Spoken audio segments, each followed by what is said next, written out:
안녕하세요. 오늘은 하나님 심장 이식하기라는 제목으로 말씀을 나누겠습니다. 창세기 22장 10절부터 12절까지 우리말 성경입니다. 아브라함이 손에 칼을 들고 아들을 죽이려고 했습니다. 그때 여호와의 천사가 하늘에서 아브라함을 불렀습니다. 아브라함아, 아브라함아. 그가 대답했습니다. 제가 여기 있습니다. 천사가 말했습니다. 그 아이에게 손대지 마라. 그에게 아무것도 하지 마라. 내가 내 아들 곧 내 외아들까지도 내게 아끼지 않았으니 이제 내가 하나님을 경외하는 것을 내가 알았노라. 오늘 말씀 제목은 하나님 심장 이식하기입니다. 여러분, 하나님을 믿는다라는 것은 하나님의 심장, 하나님의 마음을 가지고 살아가는 것이기에 이런 제목을 한번 잡아보았습니다. 제가 유튜브 영상을 최근에 본 게 있는데 좀 인상 깊은 내용이 있었어요. 초등학교에 어떤 학생에게 팔기부스로 분장을 하고 넘어졌을 때 이 초등학생들의 반응에 대해서 나오는 내용이었었거든요. 대부분 아이들이 넘어진 이 형에게 가가지고 말을 겁니다. 어떤 이 남학생들 같은 경우는요, 자신들이 가지고 있는 그 음료수까지, 시크릿 주주, 이 음료수까지 주는 학생이 있는가 하면 어떤 여학생들은요, 떡볶이를 사주겠다고 이야기를 하고 횡단보도까지 이렇게 함께 그 짐을 날라준 여학생들도 있었습니다. 초등학생의 이 순수함을 제가 보게 되었는데 한번 생각해 보게 되어지더라고요. 만약 중고등학교 앞에서 넘어졌으면 어떻게 되었을까? 다른 반응을 보이지 않았을까? 이런 생각을 해보게 됩니다. 여러분, 하나님을 믿는다라는 것은요, 초등학생처럼 믿는 것입니다. 우리 초등학교 아이들의 그런 순수한 이게 답안지가 공개가 되었는데요. 첫 번째 보면요, 올 여름 가수 P씨는 앨범을 발매했다. 근데 예기치 않게 그의 뮤직비디오가 전 세계를 강타하게 되었고 더불어 그의 음악도 폭발적인 인기를 얻게 되었다. 이에 삐리리 부에서는 우리나라를 널리 알리는 좋은 기회가 되었다며 감사장을 수여하였다. 그러니까 여기서 무슨 부입니까 했을 때 유튜브라고 대답을 한 이런 내용이 나옵니다. 그리고 두 번째 보면요, 우리 빈칸에 들어갈 표현을 쓰시오. 이번에 새로 나온 펜이 너무 마음에 들어서 새로 샀어. 괜찮지? 그때 친구가 대답하죠. 수연이라는 친구가 무슨 펜을 10자루씩 쓰니 마음에 들면 한 번에 그렇게 많이 사니 너 정말 답 없구나 라고 이렇게 표현을 했습니다. 여러분, 우리 교회에도요, 순수함의 대명사가 한 명 있거든요. 사만나우빌 6층에 살고 있는 친구고 그 친구의 어린 시절 사진이 힌트입니다. 바로 김진규라는 학생입니다. 키는 180이 넘고요. 덩치는 좀 큰 편입니다. 그런데 그 친구가 형한테 놀림을 많이 당해요. 형이 한동대에서 이렇게 다른 지역에서 공부하고 있는데 지금 이제 학교가 끝났잖아요. 그러니까 진규한테 전화를 한 거예요. 진규야, 나 오늘 아산 갈 거니까 원래 이 동규가 이번 주, 그러니까 목요일 날 오기로 했는데 갑자기 토요일 날 오겠다고 서프라이즈로 부모님을 놀래켜 주겠다고 그렇게 진규에게 거짓말을 했었던 거죠. 근데 진규가 그 말을 믿었던 거예요. 그래서 사양팀 연습 끝나고 이제 진규가 전화하는 거죠. 형, 지금 어디쯤 오고 있어? 예, 우리 동규 사진은 제가 일부러 엽사이기 때문에 조그맣게 PPT로 띄웠는데요. 근데 동규가 그렇게 얘기를 하더라고요. 이응산에 지금 가고 있다고. 우리가 살고 있는 곳이 아산이거든요. 근데 이응산이라고 하면 좀 이상하잖아요. 저는 동규 목소리만 들어도 저게 거짓말일 거라고 확신을 했거든요. 진규는 그래도 믿었어요. 그래서 제가 차은행 진규 집에 내려주고 다시 교회로 돌아오는 길에 진규에게 전화가 왔더라고요. 목사님, 우리 진규 말투가 이래요. 목사님, 저 형한테 전화 왔는데 아산이 아니라 울산이래요 라고 이렇게 이야기를 하더라고요. 동규가 또 진규를 속였습니다. 여러분, 이처럼 하나님을 믿는 것은요, 바보같이 순수하게 의심하지 않고 믿는 것입니다. 오늘 말씀해 보면요, 하나님에 대해서 의심할 수밖에 없는 상황이 주어지는데 아브라함은 의심하지 않았거든요. 그 내용이 창세기 22장 1, 2절에 나와 있는데 같이 읽어보도록 하겠습니다. 이런 일이 있은 후 하나님께서 아브라함을 시험하셨습니다. 하나님께서 아브라함에게 말씀하셨습니다. 아브라함아, 그가 대답했습니다. 예, 제가 여기 있습니다. 여호와께서 말씀하셨습니다. 내 아들, 내가 사랑하는 내 외아들 이삭을 데리고 모리아 땅으로 가서 내가 내게 지시하는 산에서 그를 번제물로 바쳐라 라고 하나님께서 말씀하셨어요. 여러분, 이 하나님이 아브라함 보고 모리아 산에 가서 아들을 번제물로 바치라고 했습니다. 여러분, 이것은 하나님에 대해서 우리가 의심할 수밖에 없는 상황이에요. 왜 그런 줄 아세요? 아들을 번제로 바친다는 거. 원래 번제는요, 짐승만 하나님 앞에 그 당시 예배 드릴 때는요, 이 예물이 바로 짐승을 죽여서 하나님 앞에 예물로 드렸었거든요. 근데 사람을 죽이라는 것은 이건 말도 안 되는 일이거든요. 번제로 죽인다는 것은 우선은 목을 쳐서 죽게 한 다음에 그 다음에 몸에 각을 떠가지고요, 불살라서 하나님 앞에 드려지는 그것이 바로 번제였었습니다. 아들을 이런 방식으로 아버지가 죽여서 몸을 각으로 떠서 피를 다 빼고 그 다음에 불로 태워서 하나님 앞에 드린다는 거, 이거 하나님에 대해서 의심할 수밖에 없지 않겠습니까? 근데요, 아브라함은 어떻게 반응하는 줄 아십니까? 3절 말씀해 보니까요, 아브라함이 다음날 아침 일찍 일어나 나귀의 안장을 얹고 하인 두 사람과 그 아들 이삭을 준비시켰습니다. 번제에 쓸 나무를 준비한 후 하나님께서 지시하신 곳을 향해 떠났습니다. 이 말씀 보니까요, 아브라함은 일찍 일어나서 하인 두 사람과 함께 번제 드리러 출발하는 내용을 우리에게 보여주고 있습니다. 이것은 아브라함이 하나님 말씀에 의심하지 않았다라는 거예요. 아브라함이 하나님을 믿었다라는 것을 우리에게 말해주고 있는 거예요. 근데 저는 이 말씀을 볼 때 좀 잔인하게 느껴지는 포인트가 있었어요. 아브라함이 지금 살고 있는 곳은 여기 부엘세바거든요. 근데 하나님이 이 아들을 바치라고 한 곳은 어디냐면 모리아입니다. 모리아는 예루살렘이거든요. 약 72km 정도 떨어진 곳이라고 하더라고요. 아브라함이 이곳을요 3일 동안 거쳐서 가게 되어집니다. 이 3일 동안 아브라함의 마음은 어땠을까요? 죽을 맛이지 않았겠습니까? 하나님에 대해서 의심스러운 마음이 들지 않았겠습니까? 수만 가지 생각이 들었을 것을 우리에게 생각하게 만드는 것이죠.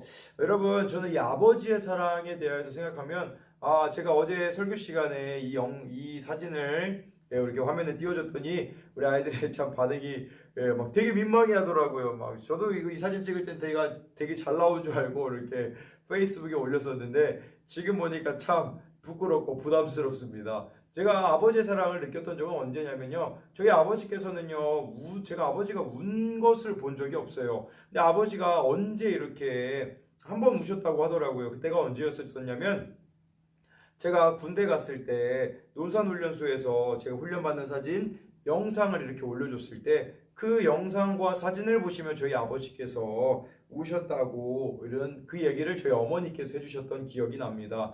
여러분, 이처럼 아버지에게 있어서 아들은 전부인 것이에요. 지금 하나님이 아브라함에게 이삭을 바치라는 것은 전부를 바치라는 것과 같은 의미라고 말할 수가 있거든요. 우리 계속해서 9절, 10절 말씀을 읽어보도록 하겠습니다. 그들이 하나님께서 말씀해 주신 곳에 이르자 아브라함이 그곳에 제단을 쌓고 나무들을 잘 쌓아 올렸습니다. 그런 다음 자기 아들 이삭을 묶어 제단 위에 쌓아 놓은 나무 위에 눕혔습니다. 아브라함이 손에 칼을 들고 아들을 죽이려고 했습니다. 이 말씀 보면요, 아브라함이요 자기 아들을 결박하는 겁니다. 묶는 것이죠. 묶고서는요 이제 그 번제단 위에다가 올린 다음에 칼로 죽이려고 하는 내용입니다. 우리 요거 한번 실제적으로 한번 이렇게 여러분들에게 구체적으로 이렇게 보여드리기 위해서 저희가 실험을 한 가지 했거든요. 우리 교회에 청소년부 예배를 같이 드리는 우리 청소년부 교사로 섬겨주고 계시는 김병호 안수지사님과 그의 아들 김진규의 팔씨름 대결이 있겠습니다. 그래서 근데 이 팔씨름 대결 중요한 것은요, 진규가 이기면 불효자가 되는 것입니다. 과연 아버지가 이길 것인가, 아들이 이길 것인가?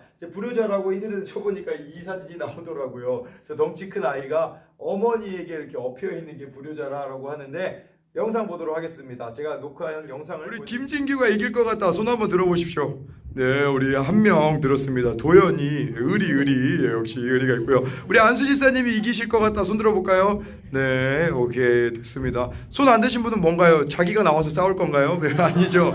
네, 그래요. 우리 이 두 분에게 우리 같이 경기를 해보겠습니다. 우리 만약에 진규가 이기면 우리 도연이가 혼자 손 들었는데 도연이에게 뭘 해주실 건가요? 뭐라고 뭐 해준다고요? 밥 사준다고요? 소고기. 오, 그래요. 소고기. 그러니까 우리 이제 팔을 손을 잡아주시고요. 예, 우리 이제 한번 여러분 동심하면 여러분 진짜 이거 최선을 다하셔야 돼요. 아들이라고 봐주시면 안 되고 아빠라고 봐주시면 안 됩니다, 여러분. 예, 예, 준비 시작. 오, 오케이 끝났습니다. 네, 이 영상에 제가 왜 이 영상을 부탁했냐면요. 여러분 아브라함의 나이가 몇 살이었을까요? 아브라함의 나이를 생각해 보면요. 아브라함의 나이는 이때 이삭의 나이가 17살쯤 되었다고 대부분 이렇게 학자들이 추정을 하더라고요. 그렇다면 아브라함이 100세 이삭을 낳았으니까 117세 정도 되지 않았겠습니까? 여러분 아까 안수 지사님이 결국은 이기셨습니다. 안수 지사님과 그 아들 진규의 나이 차이는요 31살 차이 납니다. 31살이기에 아버지가 이길 수 있는 거죠. 아브라함하고 이삭의 나이 차는 100살입니다. 여러분 할아버지하고 청소년하고 팔씨름을 했는데 당연히 청소년이 이기지 않겠습니까? 근데요 이삭은요 자기 아버지가 결박하고 자기를 죽이려고 하는데요 가만히 있습니다. 왜 가만히 있었겠습니까? 여러분 이건 단순히 아브라함과 이삭만의 문제를 말하는 게 아니라는 거예요. 성경 말씀에 이렇게 이삭처럼 무능력하게 죽으신 분이 있어요. 그분은 예수 그리스도라는 것입니다. 여러분 이사야 53장 7절에 이런 말씀이 있어요. 그는 학대를 받고 괴롭힘을 당했지만 입을 열지 않았다. 마치 도살장으로 끌려가는 어린 양처럼 마치 털을 깎이는 잠잠한 어미 양처럼 그는 입을 열지 않았다라고 말씀해 주고 있습니다. 예수님이 마치 이삭처럼 우리를 위하여서 번제물처럼 십자가에서 죽임당하셨다라는 거예요. 제가 이재철 목사님의 책을 보니까 몽골에서 실제로 양을 잡는 모습을 목사님이 보신 적이 있대요. 여러분 다른 동물 같은 경우는 목부터 따고서 시작해야죠. 왜냐하면 몸부림을 치잖아요. 근데 여러분 양이라는 동물은 있잖아요. 몽골에서 그 양 잡는 모습을 보니까 이 양은 눕혀요. 눕혀도 반항을 하지 않습니다. 그 다음에는요 이 배를 살짝 가른 다음에요 거기다가 손을 넣어가지고요 숨통을 눌러서 양을 죽이는 거예요. 양은 이처럼 반항하지 않고 죽음을 당했는데 예수님이 그랬다라는 거예요. 예수님이요 여러분들의 죄를 위하여서 예수님께서는 십자가에 못 박혀 죽으셨다라는 것이에요. 그게 어디 나와 있냐면 이사야 53장 5절에 나와 있어요.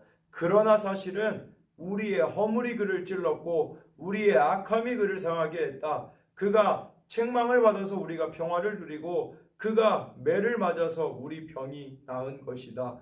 예수님이 십자가에서 못 박혀 죽으신 이유는요 여러분과 저 때문이라고 말해주고 있어요. 예수님이 왜 십자가에서 고통당하셔야겠습니까? 우리의 허물 때문에 찔림을 당하셨고 우리의 이 악한 죄악 때문에 십자가에서 처절하게 예수님께서 죽으셨기 때문에 하나님과 우리와의 관계가 회복이 되어졌고 우리는 구원을 받는 자리에 나아가게 되었다라는 겁니다. 여러분이 이 사랑을 아셨으면 좋겠습니다. 여러분 근데 한 가지 질문 드릴 게 있어요. 아브라함은 진짜 이삭을 죽이려고 했을까요? 히브리서 11장 19절에 나와 있어요. 아브라함은 하나님께서 죽은 사람도 살리실 수 있다고 생각했습니다. 그러므로 비유로 말하자면 그는 이삭을 죽은 사람들로부터 돌려받은 것입니다. 아브라함이요 진짜 자기 아들 이삭을 죽이려고 했대요. 근데 하나님을 믿었대요. 무슨 말이냐면 그런 거예요. 진짜 내가 내 아들을 이렇게 하나님 말씀에 순종해서 죽여도 하나님께서 살리실 줄을 믿었다라는 거예요. 여러분 이걸 통해서 우리가 알 수 있는 것은 무엇이냐면 믿음이란 이런 것이라는 거죠. 믿음은요 여러분들이 원하는 일들이 다 이루어지는 것이 믿음이 아니라 내가 원하는 일이 이루어지지 않는다고 할지라도 하나님을 신뢰하기 때문에 그 길을 걸어가는 것이 바로 믿음이라는 것이에요. 내 뜻대로 이루어지는 것이 아니라 하나님의 뜻이라며 순종하며 살아가는 것, 이게 바로 여러분들에게 믿음의 삶이라는 겁니다. 마지막으로 제가 한 가지만 말씀드리고 마칠 텐데요. 이처럼 믿음이란 내 생각, 내 감정을 포기하고 하나님 마음에 내 마음을 맞추며 살아가는 것입니다. 여러분, 제가 어제 이 설교를 하고요. 지금 영상 녹화하는 건 월요일 날 지금 녹화하고 있는 건데, 영상을 어제 이렇게 설교를 마쳤는데, 아이들이 시험 기간이라서 많이 빠졌고 코로나로 인하여서 예배를 많이 빠진 상황이었어요. 그래서 제가 근데 지난주에 처음으로 우리 어떤 교회 아이를 잡으러 이렇게 갔다가 축구하는 아이들을 만나게 돼가지고, 그 아이들은 다 교회를 다니지 않거든요. 근데 그 아이들하고 신나게 축구를 하고 마지막에 그렇게 약속을 했어요. 다음 주에 내가 축구하러 올게. 그래서 제가 청소년 예배를 끝나고 가장 피곤한 시간이거든요. 그때 이제 차를 이제 애들을 몇 명을 데리고 갔어요.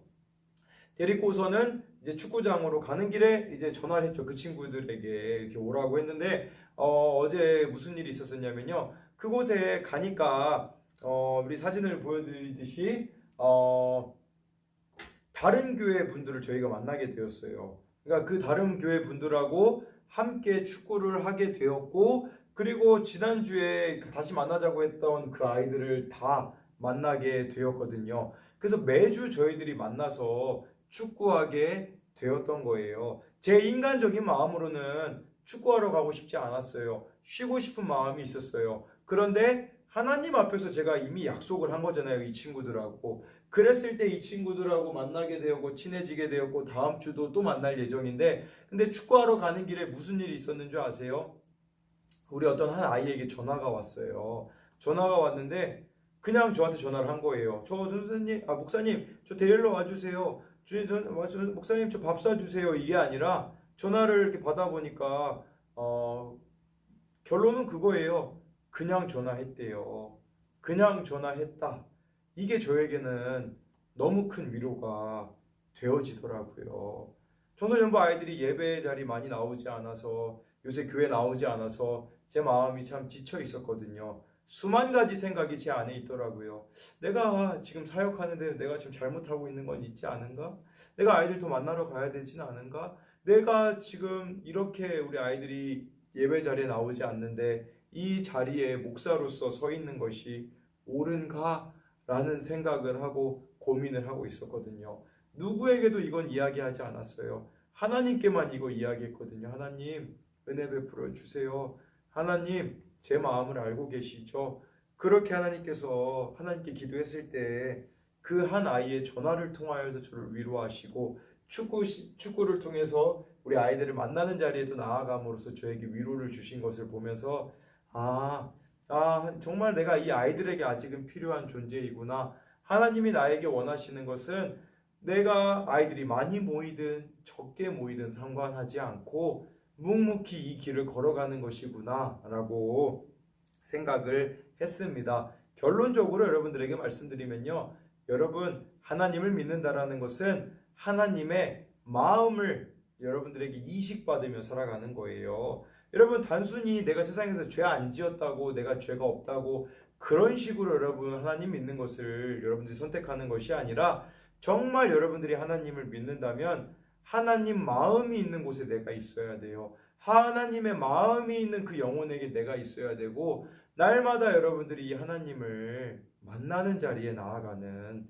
여러분들이 되었으면 좋겠습니다. 제가 기도하고 마칠게요. 살아계신 하나님, 아브라함의 마음과 하나님의 마음이 통하였던 것처럼 하나님, 우리도 이 하나님 아버지의 마음을 따라가기 원합니다. 하나님이 아브라함에게 이삭을 바치라고 했던 것은 결론적으로 말하자면 하나님이 그 아들 예수 그리스도를 우리를 대신하여 내어주실 때 그 마음을 아브라함하고 공감하기를 원하셨던 것처럼, 하나님, 우리도 이 세상을 살아가면서 하나님의 친구가 되기 원합니다. 하나님의 마음을 시원케 해드리는 자가 되기 원합니다. 사람들은 알아주지 않는다고 할지라도 하나님이 알아주시는 길이라면 묵묵히 그 길을 걸어갈 수 있는 자들이 되게 하여 주시고, 하나님, 우리를 통하여서 영광 받아 주시옵시고, 이 영상을 보고 있는 모든 자들 가운데도 은혜 베풀어 주사 신앙이 회복되어지고 하나님을 더 가까이 하고 하나님의 마음을 아는 자들이 되게 하여 주실 것을 믿으며 살아계신 예수님의 이름으로 기도드립니다.